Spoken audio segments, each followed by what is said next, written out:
go with this, I just want to say, isn't it been an absolutely fantastic day? Yeah.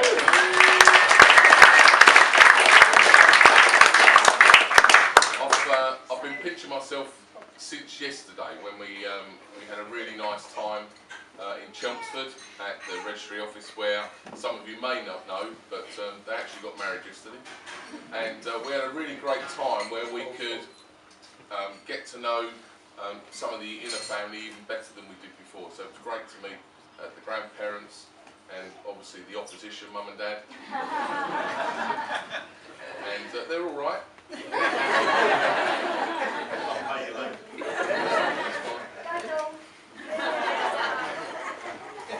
What some of you don't realise is that Paul's been on a bit of a test and a trial for the last few months, and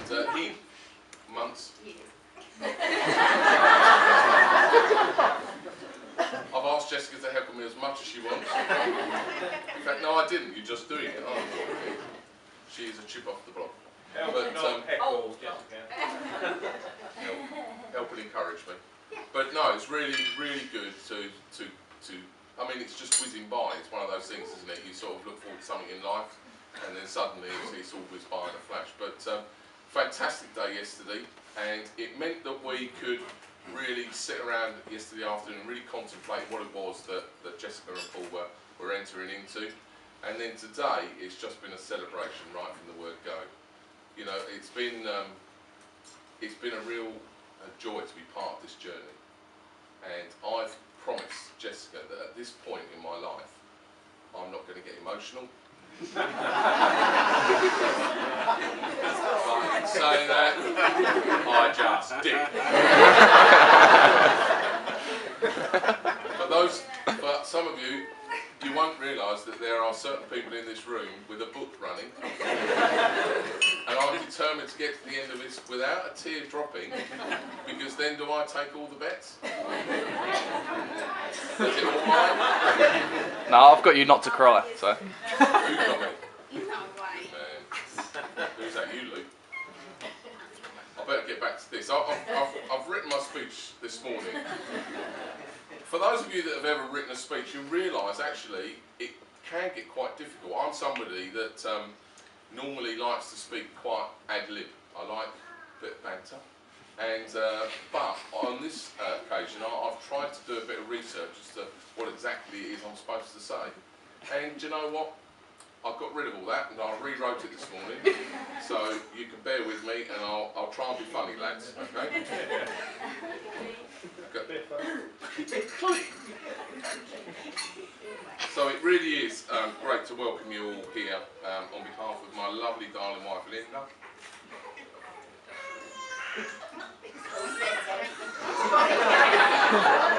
I was just pausing. Give me a break. One of my other famous lines is that I quite often don't cry, but I do suffer quite a lot with hay fever. And you'll see in this room it's stacked against me, so I'm being set up left, right and centre.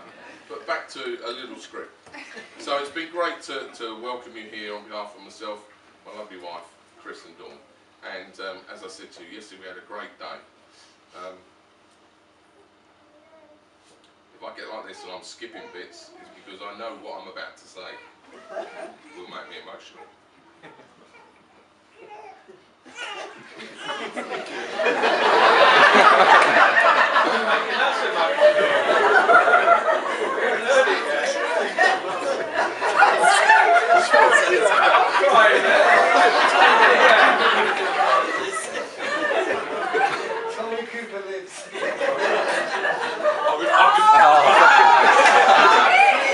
Thank you, Jit. I've been banned from any jokes. And every time I go like that, it hurts. So I'm not going to do it. He's not going to talk about it, is he? So that's good, because that's cleared my mind. And I can just say that yesterday we did have a great time with grandparents. Oh, goodness. But I just wanted to make a reference that two of the grandparents weren't there. And we would have loved them to have been there.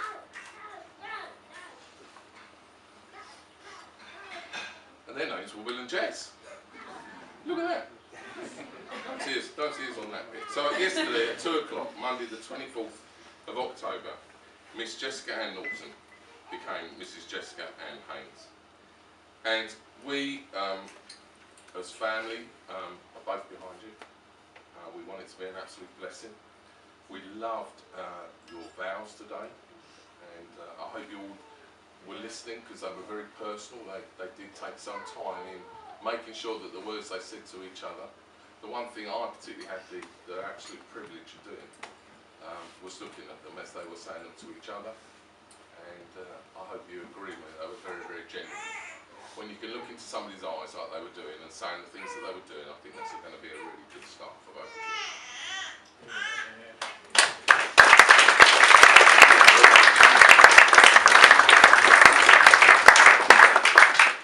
So that's the introduction out of the way. I'll just get myself together. Friends, Romans, countrymen, lend me your ears. None of you knew I know Shakespeare, did you? And I even know who said it. But unaccustomed as I am to public speaking, I am here today to tell you about my beautiful daughter. I learnt that over the last few weeks, because today isn't really about Paul. Although we have had the pleasure of watching Paul grow since year 7 at Mayflower, when this relationship began to blossom. And some of their friends have been quoted on Facebook recently as saying, "We knew it," right from the word go. Well, those of you I'd like to meet afterwards, because I wish you told me all that. Because I have been checking people out. There's always a bit of a joke, and my nieces still think this is a joke, when I say whenever they meet a young man, I want to know their name, their date of birth and their address. Jessica thinks I'm joking, but I have been doing that over the years. And I can confirm to you, Paul does live where he says he does. He has no previous convictions or he does have a current driving licence and a passport, all of which I have checked out. So he has finally got through that last final hoop, which was yesterday. And I'm pleased today that I can now relax. So, it says here I've got to tell you some positive stories about my beautiful daughter Jessica. But that comes as a bit of a struggle, not because she isn't beautiful. Who started laughing too quickly? I know what I'm saying. But because when I normally get to my feet, I'm normally speaking about me. I do a number of speaking engagements as I go around, and normally it's about my career as a very successful detective. It's normally about how I single-handedly investigated the Rettendam murders, and it was very successful. Single-handedly, yes. I had a few people working with me, but I like to think I did that myself. Or my current, well no, one of my other stories is that I like to go around sharing with people is about how I nearly killed myself a few years ago in my car. But again, that's a very emotional story. So that is where that story is going to stop today. Holding it in. One of the other things I always like to talk about as well is something I've got involved in now called Street Masters, which is very, very dear to my heart. But apparently, I'm not allowed to talk of this at all. But the fact that I've just said all this makes me the winner. But I'm not going to talk about that, because I'm here to talk about Jessica. There's a whole list of things you're not allowed to talk about. I am getting on with it. Me and Jessica started our relationship when Jessica was very young. And we had one of those relationships that actually really, if I thought about it then, was probably going to last for quite